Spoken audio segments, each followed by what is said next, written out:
횡보 하락장에 내가 오히려 좋다, 저가 매수할 수 있다 라는 마인드가 생겼다 라는 수준으로 딱 만들어 놓고 이제 즐기시면 됩니다. 내려가면은 좀 더 사고 괜찮네, 지금 가격이면 진짜 싸다 라고 느낀다면은 원화 채굴을 더 해서 돈을 만들어 낸 다음에 비트코인을 더 사고, 그러니까 이런 식으로 투자의 패턴을 만들어 놓는 게 일단 먼저 라고 생각을 하고요. 그래서 지금은 저는 전혀 걱정할 만한 수준은 아니고 우리 같은 장기 투자자들이 봤을 때는 오히려 기회의 시장, 이렇게 해석을 합니다. 저는 그래서 비트코인 가격은 지금보다 연말에 더 좋을 것 같아요. 네, 안녕하세요. 저는 샌드뱅크, 지금은 스매시파이라고 이름을 바꿨는데 암호화폐 투자 서비스를 5년째 사업을 운영하고 있는 백훈종이라고 합니다. 반갑습니다. 현재 비트코인 가격과 시장 분위기 어떻게 보시나요?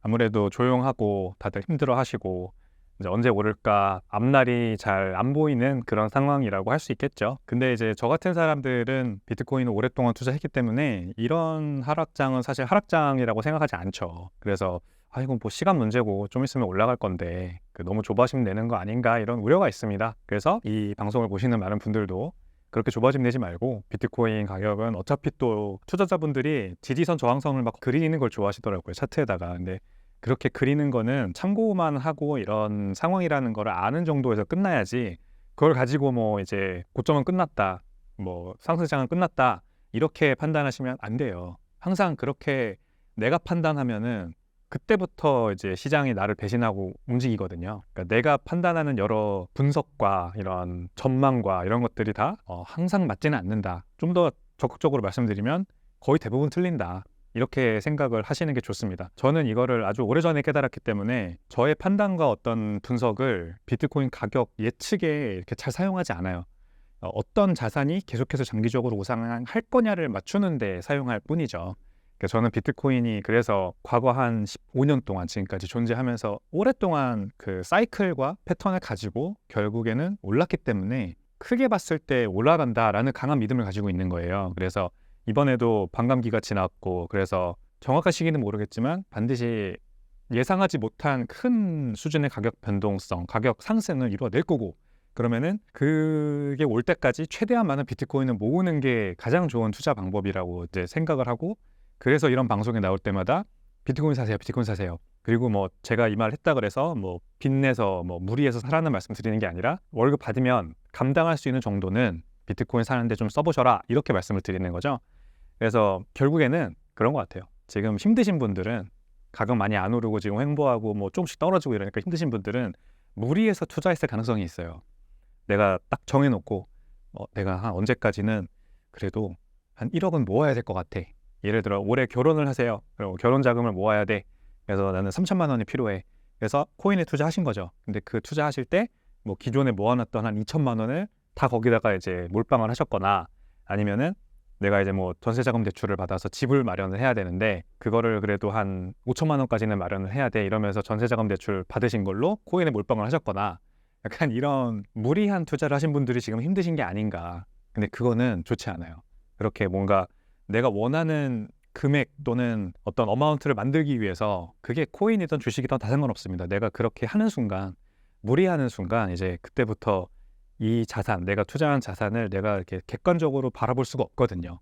그러니까 운명 공동체가 되고, 그러면은 결국 내가 원하는 대로 안 됐을 때 손이 나가게 되고 팔게 되고 뭐 손절을 하게 되고 그렇게 되는 거예요. 그러다가 이제 내가 거기에서 멀어지면, 팔았잖아요. 그러면 이제 멀어지면 그때부터 신기하게 그 자산의 가격은 막 올라가고, 이제 이런 상황이 반복되는 거거든요. 그래서 만약에 빚을 내거나 아니면은 남한테 돈을 빌리거나, 뭐 내가 원래 쓰면 안 될 돈을 가져다가 무리하게 비트코인 투자를 하신 분들이면 그러지 마시고 조금씩 정리를 하셔서 내가 감당할 수 있는 수준, 내가 이제 없어도 되는 돈이다라고 하는 수준의 돈을 비트코인에 남겨놓는 식으로 좀 포트폴리오 정리를 하시고 습관을 만드시는 게 좋다고 생각합니다. 이런 이제 횡보 하락장에 내가 오히려 좋다, 저가 매수할 수 있다 라는 마인드가 생겼다 라는 수준으로 딱 만들어 놓고 이제 즐기시면 됩니다. 막 내려가면은 좀 더 사고, 괜찮네, 지금 가격이면 진짜 싸다라고 느낀다면은 뭐 열심히 원화 채굴을 더 해서 돈을 만들어 낸 다음에 비트코인을 더 사고, 그러니까 이런 식으로 투자의 패턴을 만들어 놓는 게 일단 먼저라고 생각을 하고요. 그래서 지금은 저는 전혀 걱정할 만한 수준은 아니고, 이제 우리 같은 장기 투자자들이 봤을 때는 오히려 기회의 시장, 이렇게 해석을 합니다. 비트코인 현물 ETF 상황은 어떤가요? 현물 ETF는 굉장히 혼조세입니다. 지난주까지만 하더라도 뭐 하루에 막 8억 불씩 들어오고 그 비트코인 ETF에 들어오는 게 일간으로 한 2억 불 이렇게 들어오는 게 일반적인데 하루에 8억 불, 4억 불 그래서 이틀 동안 12억 불씩 들어오고 막 이랬거든요. 그러니까 굉장히 큰 금액이 ETF 시장으로 쏟아져 들어오면서 다시 기관 투자자들이 비트코인의 매수 행렬이 굉장히 불이 붙었다. 이런 게 이제 목격이 됐었어요. 그리고 비트코인 ETF를 매수하는 투자자들의 성향이 종류가 이제 헤지펀드들이 많아요. 그러다 보니까 헤지펀드들은 롱숏 전략을 사용하니까 이 비트코인 ETF를 매수하고 비트코인 선물 시장에는 숏을 치는 그래서 시카고 선물상품 거래소죠. CME를 보면은 미결제 약정이 숏 포지션이 굉장히 늘어나고 있었거든요. 헤지펀드들의 비트코인 선물 숏 포지션이 역대급으로 높아져 있습니다. 지금. 그게 무슨 말이냐면 하락에 베팅하는 게 아니라 비트코인 ETF를 샀으니까 이제 하방을 막기 위해서 해지를 거기다 걸어놓는 거예요. 그러니까 결국 헤지펀드들의 비트코인 어떤 관심이 그만큼 늘어나고 있다는 걸 얘기해요.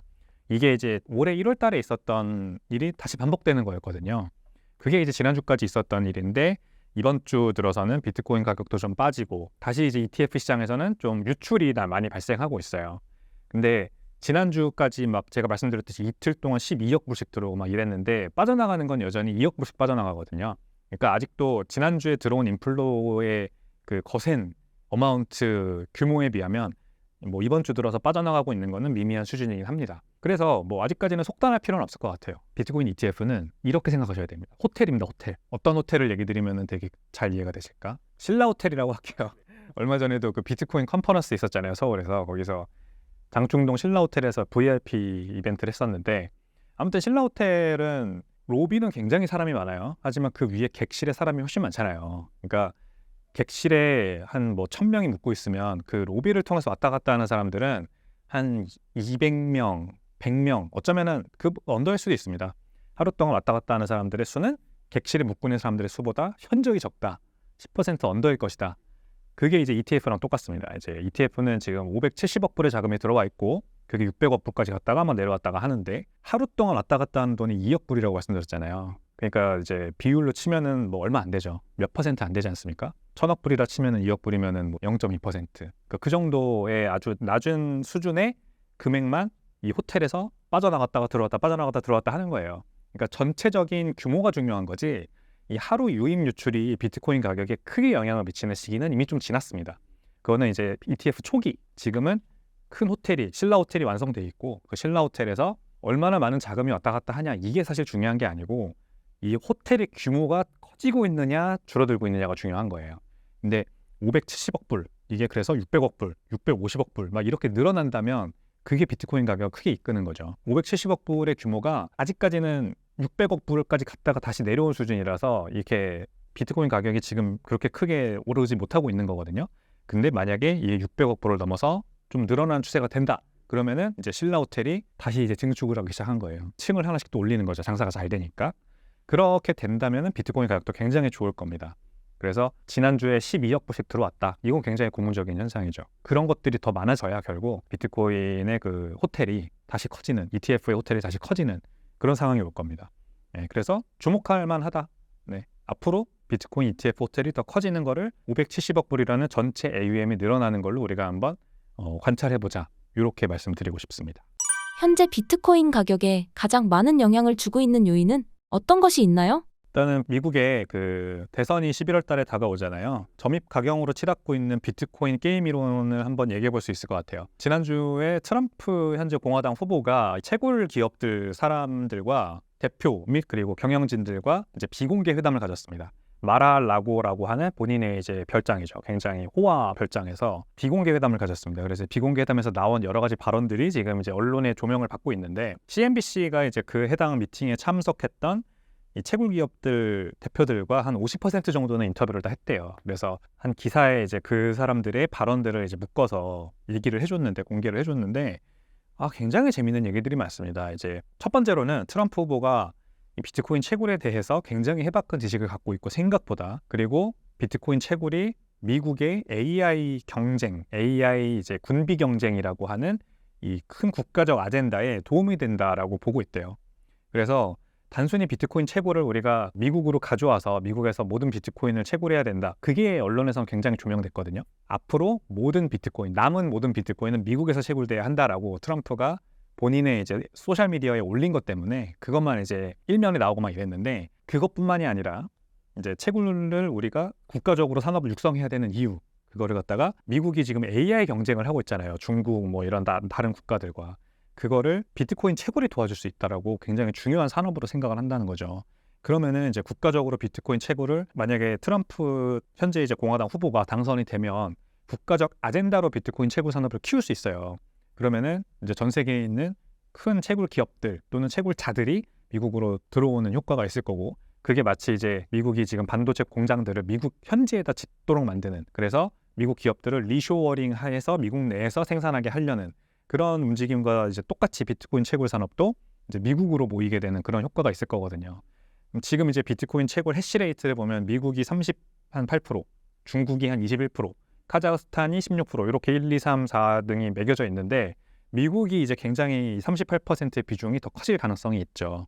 그러면은 미국 내에서 비트코인 채굴 산업이 성행을 하고, 그러면 그게 이제 스필오버 돼서 비트코인 전체 산업으로 번지거든요. 앙트레프레뉴얼 스피릿이 미국에서 더 커지는 거죠. 비트코인을 기반으로 한 사업가들이 미국에서 많이 발생을 하게 되는 겁니다. 지금도 이제 뭐 잭 돌시가 블록이라는 회사를 사명을 바꿔서, 스퀘어를 블록으로 사명을 바꿔서 비트코인 인프라 사업을 이제 본인이 스스로 막 이렇게 개발을 해나가고 있고, 그리고 뭐 스트라이크 같은 비트코인 결제 해외 송금 앱들도 나와서 성공을 하고 있고, 들어보신 적 없을 수도 있겠지만 스완 비트코인이라고 해서 미국에서 또 유명한 비트코인 DCA 도와주는 그런 앱도 있어요. 사업도 있어요. 이런 것들의 종류가 커지게 되는 거죠. 그러니까 이제 비트코인이라는 굳건한 땅 위에, 그 위에 건물들이 막 이제 들어오는 겁니다. 아직은 한 두세 개밖에 없는데 100개, 200개 이렇게 큰 성공한 기업들이 건물을 짓고 비트코인 땅 위에서 생겨나면, 그 비트코인이라고 하는 인터넷 프로토콜, 인터넷 같은 프로토콜의 가치는 얼마나 커지겠어요. 이게 이제 앞으로 굉장히 주목되는, 우리가 관심을 반드시 가져야 하는 장기적인 비트코인 가격 상승 시나리오입니다. 올해 연말에 비트코인 가격이 어느 방향으로 흘러갈까요? 연말에 저는 기준금리 인하가 한 번 있을 것 같거든요. 그 전에 있을 수도 있겠죠. 기준금리가 비트코인에 영향을 미칠 거라고 저는 올해는 반드시 보고요. 제가 이제 뭐 제 채널에서도 계속해서 얘기 드리는 부분이, 결국 유동성은 풀릴 거기 때문에 비트코인 가격은 기준금리 인하가 되든 안 되든 오른다. 유동성이 풀리는 게 더 중요하니까.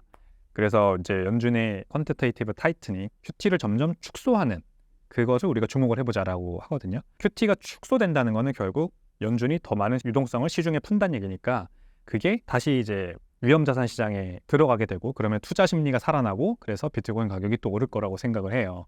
그런 국면으로 지금 이미 가고 있는데, 아직 그렇게 크게 시장이 반영을 안 하고 있는 거예요. 사실 뭘 기다리고 있냐면, 기준금리 인하를 그래도 한 번을 해주고 기다리고 있는 겁니다.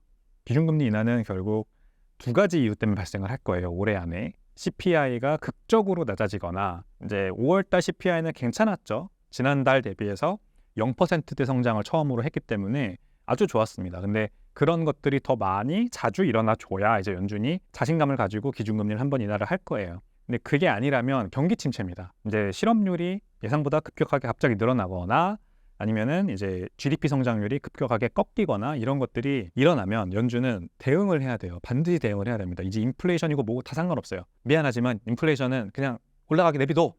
그거는 이제 중요하지 않아. 왜냐하면 경기가 나빠지고 실업률이 늘어나고 성장을 못하면은, 그러면은 큰일 나거든요. 연준은 그러면은 기준금리 인하를 통해서 이제 다시 경기의 화랑을 이끌어내려고 할 겁니다. 그 상황이 저는 보여요. 지금 거시경제 여러 가지 지표들을 보면은 조만간 뭔가 좀 경기가 좀 꺾이는 그런 모습이 나타나거나, 아니면은 CPI도 더 지금보다 급격하게 내려가는 그런 모습이 보일 것 같거든요. 그래서 7월 달이죠. 7월 달에 FOMC에서 한번 내린다. 9월 달에서 내린다. 11월 달에 내린다. 이거는 맞추기 너무 어려워요. 이거는 맞추지 말자고요. 우리 비트코인 투자하는 사람들이 기준금리 인하를 9월 달에 할 거니까 지금 미리 사놔야 됩니다. 9월 달에 내리면은 가격 오를 거니까요. 이런 식으로 맞추면요, 틀리면 어떻게 할 건데? 리스크가 너무 커요. 그렇게 플레이하자는 게 아니라 연내 한 번은 할 것 같다 정도, 알고 있어야겠죠. 이거 정도는 알고 있어야겠죠. 그래서 가장 보수적으로 보면 7, 8, 9월에 CPI가 그냥 또 지지부진해요. 한 뭐 또 연간 기준으로 3.3% 수준에서 안 내려와요. 그런 상황이 7, 8, 9월에 유지되면 연준은 굳이 기준금리 내릴 필요가 없어요. 그러면은 9월 FOMC 때 보겠죠. 7, 8, 9월이 어땠는지. 그럼 9월 달에 아이고 뭐 CPI가 여전히 3% 위에 있네. 나는 굳이 안 내릴래. 하고 안 내렸어요. 그럼 11월 달이잖아요. 11월 달에 대선 있잖아요. 대선에 어떤 결과가 나올지 모르겠지만 대선이 막 끝나자마자 이제 그 FOMC가 시작되거든요. 거기에서 그 연준이 과연 기준금리 인하를 할까요? 새 정권이 이제 막 들어왔는데 아마 힘들 거다. 그러면은 12월이에요. 12월은 가능성은 있을 것 같아요, 저는. 어떤 급격한 결과가 없어도 그래도 지금 이제 제가 보건대 경기 침체가 약간 우려되는 그런 부분들이 경기의 이상 신호가 보이기 때문에 12월 달에는 이제 2025년에 연준의 통화 방향성을 조금 비추면서 마무리할 가능성이 있어요. 그래서 0.25% 한 번 정도 내리지 않을까 생각을 하거든요. 그 결국 보수적으로 보더라도 12월 달에 한 번 정도 내린다는 거는 이미 QT는 축소되고 있고 시중 유동성은 더 풀리고 있고 그러면은 12월 달에 한 번만 인하를 해도 비트코인 가격이 굉장히 좋을 거예요. 2025년에 대한 기대감이죠. 그래서 뭐 산타랠리 이런 말이 있는 거 아닙니까? 저는 그래서 비트코인 가격은 지금보다 연말에 더 좋을 것 같아요. 정확히 얼마가 될지는 모르겠습니다만 지금 66,000불인가요? 65,000불까지 어제 내려간 걸로 알고 있는데 촬영일 기준으로 66,000불보다는 더 높은 수준에 있을 가능성이 훨씬 더 크다고 저는 생각을 합니다.